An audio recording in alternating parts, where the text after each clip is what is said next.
আপনার প্রিয়জন একটা ফ্লাইটে উঠলেন আর কাল আপনি জানতে পারলেন শেয়ার নেই। এটাই ঘটেছে AI-171 ফ্লাইটে। এটা কেবল দুর্ঘটনা নাকি প্রশাসনিক খুন? 11ই জুন 2025 প্লেন ছাড়ার ঠিক আগের দিন মেনটেন্যান্স রিপোর্টে উঠে এসেছিল ভয়ঙ্কর সতর্কতা। থ্রটল রেসপন্স ঠিকমতো কাজ করছে না, ইঞ্জিন ভাইব্রেশন অস্বাভাবিক, ফ্ল্যাপ সিস্টেমের মধ্যে গড়বড় রয়েছে। আর তারপর কিছুই না, শুধু একটা বাটন প্রেস করে রিসেট করে দেওয়া হলো আর প্লেনকে বলে দেওয়া হলো সেফ, ফ্লাই সেফ। এটা নিছক গাফিলতি নাকি যাত্রীদের প্রাণ নিয়ে ছেলে খেলা? AI-171-এর 241 জনের মৃত্যু কোনো ট্র্যাজেডি নয়। সেই ডাক্তার, স্টুডেন্ট যারা রয়েছে, সেই বাচ্চাটা, এটা কিন্তু কোনো ট্র্যাজেডি নয়। এটা একটা দেশ, একটা সিস্টেম, একটা সংস্থার নিষ্ক্রিয়তার জ্বলন্ত প্রমাণ। আজকের সত্যবচন ভিডিওতে আমি সেই চেপে রাখা সত্যি, যা বোয়িং কখনো বলবে না, যা এয়ার ইন্ডিয়া মুখ খুলবে না, আর যার মুখ DGCA সবসময় ঘুরিয়ে দেবে। কারণ যদি আপনি জানেন তবে আগামীকাল হয়তো প্লেনেই উঠবেন না আপনি। 11ই জুন 2025 সন্ধে বিকেল 4টে নাগাদ এয়ার ইন্ডিয়া টেকনিক্যাল কন্ট্রোল রুমে ঢোকে একটি গুরুত্বপূর্ণ রিপোর্ট। AI-171 বিমানের ফ্ল্যাপ সিস্টেম ডিলে রয়েছে, থ্রটল রেসপন্সের মধ্যে ঠিকমতো কাজ করছে না এবং ইঞ্জিন ভাইব্রেশনের মধ্যে অস্বাভাবিকতা দেখা গেছে। কিন্তু রিপোর্ট পাওয়ার পর কি করা হলো? না, ফ্লাইট গ্রাউন্ডিং করা হয়নি, বরং ম্যানুয়াল রিসেট করে বিমানটিকে ফিট টু ফ্লাই ঘোষণা করা হয়।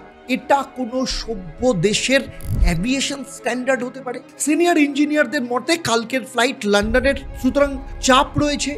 অর্থাৎ যান্ত্রিক ত্রুটি জানার পরও 241 জন যাত্রীকে মৃত্যুর দিকে ঠেলে দেওয়া হলো। একটা ভুল সিদ্ধান্ত নেওয়া হলো। মুহূর্তের মধ্যে প্রশ্ন ওঠে, এটা কি কেবল গাফিলতি নাকি একটা সাজানো ইগনোরেন্স ছিল?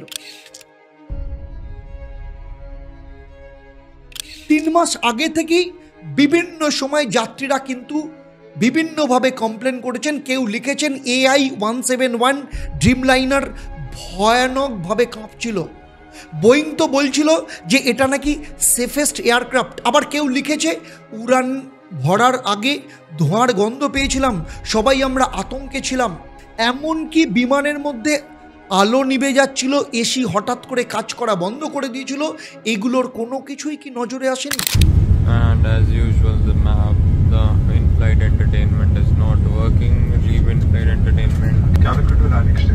If I talk about this, RTI করে জানা গেছে যে এই একই AI-171 ফ্লাইটে 90 দিনে অর্থাৎ 3 মাসে 7 বার যান্ত্রিক ত্রুটি সহ অর্থাৎ MEL কন্ডিশনে ওড়ানো হয়েছে।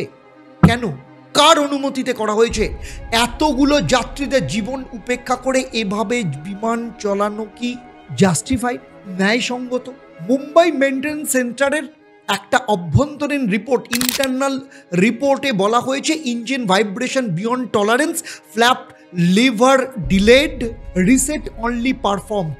একজন জুনিয়র টেকনিশিয়ান, তিনি নাম না বলে বলেছেন যে আমরা জানিয়েছিলাম কিন্তু সিনিয়ররা চুপ করিয়ে দেয় আমাদের, কারণ আন্তর্জাতিক ফ্লাইট বাতিল হলে মিডিয়া রিপোর্ট হবে।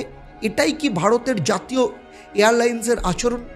আন্তর্জাতিক ফ্লাইট মানেই কি যাত্রীর প্রাণের চেয়ে বড় কিছু? DGCA-র যে নর্মস বা বিধি অনুযায়ী এরকম ফ্ল্যাপ বা থ্রটল ত্রুটি পেলে বিমানকে তো গ্রাউন্ড করতেই হয়, অথচ সব কাগজে সই করে প্লেনকে ছেড়ে দেওয়া হলো। এটা কি কেবল সিস্টেম ফেলিওর নাকি উদাসীনতা, নাকি মৃত্যুর দিকে ঠেলে দেওয়া মানুষকে?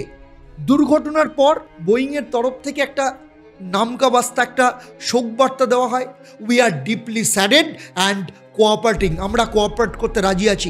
কিন্তু প্রশ্ন হলো, বোয়িং কি জানতো না যে তাদের 11 বছরের VTANB ড্রিমলাইনারে এরকম ঝুঁকি থাকতে পারে? 2013 সালে ড্রিমলাইনার গ্লোবাল গ্রাউন্ডিংয়ের মুখে পড়েছিল ব্যাটারি এবং যান্ত্রিক বিভ্রাটে। তারপরেও কিন্তু বোয়িংয়ের বিরুদ্ধে উঠে এসেছে এক কোয়ালিটি ইন্সপেকশনের মধ্যে ফাঁকি রয়েছে, হাইড্রোলিক ডিফেক্টকে ধামাচাপা দেওয়া, APU ওভারলোডেডকে ধামাচাপা দেওয়া। এদিকে DGCA সে আজকেও নীরব। AI-171 ফ্লাইট 7 বার MEL কন্ডিশনে ওড়ানো হয়েছে।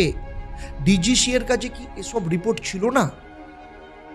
নাকি টাটার ইমেজকে যাতে নষ্ট না হয় সেই জন্য মুখ বন্ধ করেছিল? যদি পায় তাহলে ব্যবস্থা নিল না কেন? আর যদি না পায় সেটাও তো আরেকটা অপরাধ। এটা কিন্তু বিমান দুর্ঘটনা নয়, এটা একটা গণহত্যা।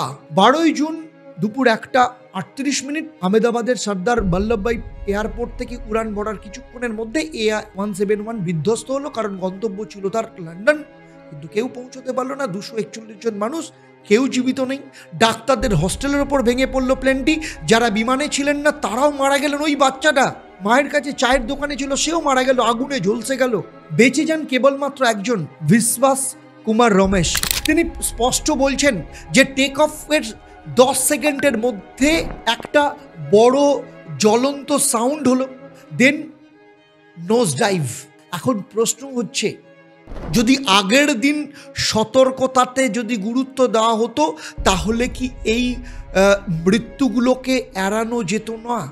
এটা দুর্ঘটনা নয়, এটা গাফিলতির নাম করে একটা সংগঠিত গণহত্যা। যখন একটি আন্তর্জাতিক বিমান একদিন আগেই যান্ত্রিকভাবে বিপজ্জনক বলে চিহ্নিত হয়, তবুও সেটাকে উড়তে দেওয়া হয়, তখন সেটিকে শুধু দুর্ঘটনা বলা যায় না। একটা দেশ যেখানেই হোক না কেন, তার নিয়ন্ত্রক সংস্থা ডিজিসি এর চোখ বন্ধ করে যখন জাতীয় বিমান সংস্থা এয়ার ইন্ডিয়া যাত্রীকে নিরাপত্তা উপেক্ষা করে শুধুমাত্র শিডিউল রক্ষা করতে চায়, তখন সেটা গোটা দেশের নিরাপত্তার প্রশ্ন হয়ে। এখানে ভুল ছিল না, ছিল অবহেলা, অন্যায় ছিল, অপরাধ ছিল চাপে মাথা নত করে সত্যিকে না দেখা। আর এই অবহেলার ফলেই একজন মা তার সন্তানকে হারিয়েছে, একজন চিকিৎসক তার স্বামীকে, একমাত্র জীবিত যিনি যাত্রী রয়েছেন তিনি ট্রমার মধ্যে রয়েছেন। বোয়িং, ডিজিসিএ, এয়ার ইন্ডিয়া প্রত্যেকটা সংস্থা এই মৃত্যুর জন্য নৈতিক এবং প্রশাসনিকভাবে দায়ী। আজ যদি এদের জবাবদিহি নিশ্চিত না করা হয় তাহলে আগামীকাল শুনব dream liner fail from the sky, 100 dead. তফাৎ শুধু নাম বদলে যাবে, পরিবার বদলে যাবে, কিন্তু কান্না একই থাকবে। তাই চূড়ান্ত প্রশ্ন আমার আপনার সবার কাছেই, আমরা কি চাই আমাদের প্রিয়জন একদিন এরকম AI-172 বা AI-175 ওঠে আর কখনো ফিরে না আসুক?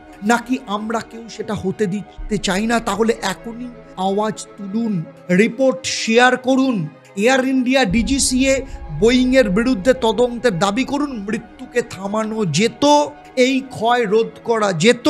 এখনো সময় আছে সত্যকে তুলে ধরার, কারণ একমাত্র আমি আপনি পারি এই দায়িত্বহীনতাকে রুখতে। AI-171 ফ্লাইটের 241 জনের মৃত্যু থেমে গেল কেবল এই ভিডিওয়ে, কিন্তু বাস্তবে এগুলো কিন্তু থেমে থাকে না। এগুলো আবার ফিরে ফিরে আসে, অন্য নামে, অন্য ফ্লাইটে, অন্য যাত্রায়। বিমানটিতে আগে থেকেই সমস্যা ছিল, যাত্রীরা আগেই অভিযোগ জানিয়েছিল, ইঞ্জিন, ফ্ল্যাপ, থ্রটল সব কিন্তু সিগন্যাল দিয়েছিল, কিন্তু কেউ শুনলো না, কেউ দেখলো না। কারণ তারা হয়তো জানতো প্রেস কভার করবে, রাজনীতির দিক থেকে চাপ থাকবে, কিন্তু কেউ জবাব চাইবে না। আজ আমরা আপনার সবার কাছে কিন্তু আমি জবাব চাইছি। আপনারা অবশ্যই এর জবাব চাওয়ার আপনাদের সবার, আমার, আপনার সবার অধিকার আছে। কারা দায়ী, কারা জবাব দেবে এই মৃত্যুর? বোয়িং, ডিজিসিএ নাকি এয়ার ইন্ডিয়া? আর আপনি যদি চান আপনার পরিবার, আমার পরিবার, আমরা সবাই নিরাপদ থাকি, তাহলে আজ এখনই আওয়াজ তুলুন, এই ভিডিও শেয়ার করুন, প্রশ্ন তুলুন, তদন্তের দাবি করুন। কারণ যদি নিরাপত্তা নিয়ে চুপ থাকেন তবে আগামী টিকিটটা হতে পারে মৃত্যুর নিমন্ত্রণ পত্র। এটা আমাদের সময়ের সত্য। এটাই AI-171-এর অজানা ব্ল্যাক বক্স থেকে পাওয়া আওয়াজ। তাই সব সময় সত্যের সাথে থাকুন, সত্য বচন করুন। নমস্কার।